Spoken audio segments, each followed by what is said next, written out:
Now, when the Commission into Racial Inequality, ordered by the Prime Minister after the Black Lives Matter protest, starts work, it will look at how, indeed, whether attitudes have changed over generations. Now, back in the 1960s, Smethwick in the West Midlands earned a place in the civil rights movement with a visit from the campaigner Malcolm X when racism there was rife.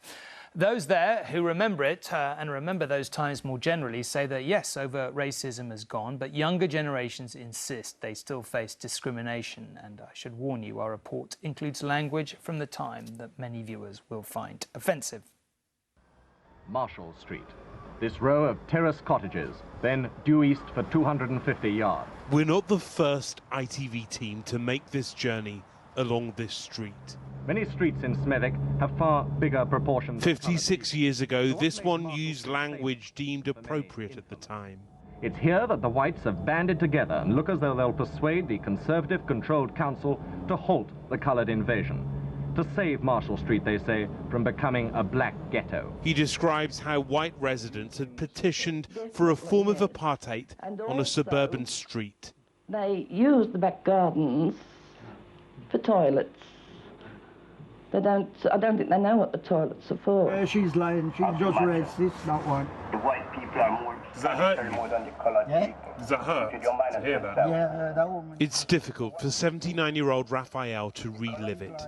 The hostile reception when he arrived in Smethwick from Jamaica back then. They thought maybe because you're black, you're dirty in it, so they ain't gonna sit beside you or whatever.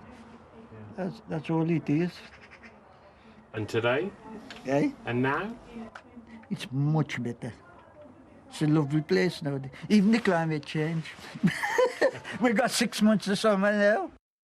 The area had just elected an MP who campaigned using a racist slogan.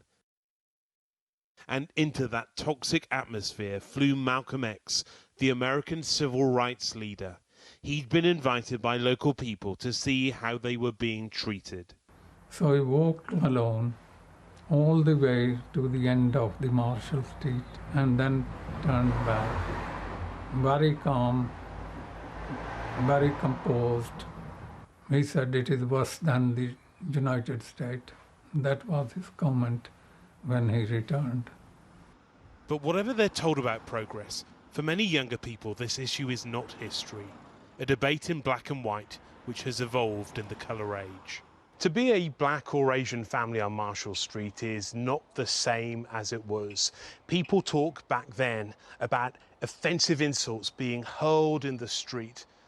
And now they say they fear private prejudice, expressed without words, but with consequences. Things have changed a lot, but expectations have changed much more.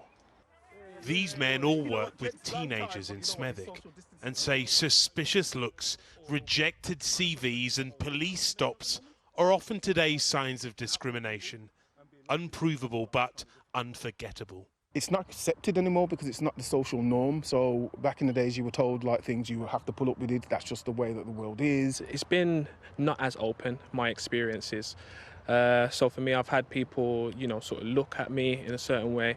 And I've also experienced it in other places apart from Smethwick. Definitely exists, and it's always going to take a different shape or form. Unfortunately, we're in a society where the youth of today have to fit into that society, but maybe we should be creating a society that's mainly suited towards these youngsters of today. As the people settle snugly into their tight little houses, they wonder what Marshall Street's 79th New Year will bring to this part of what's called the Black Country. Race and equality are back in the news, though for many people here they're not issues considered every few decades, but felt every day. Rohit Khatri, News at 10, Marshall Street, Smethwick.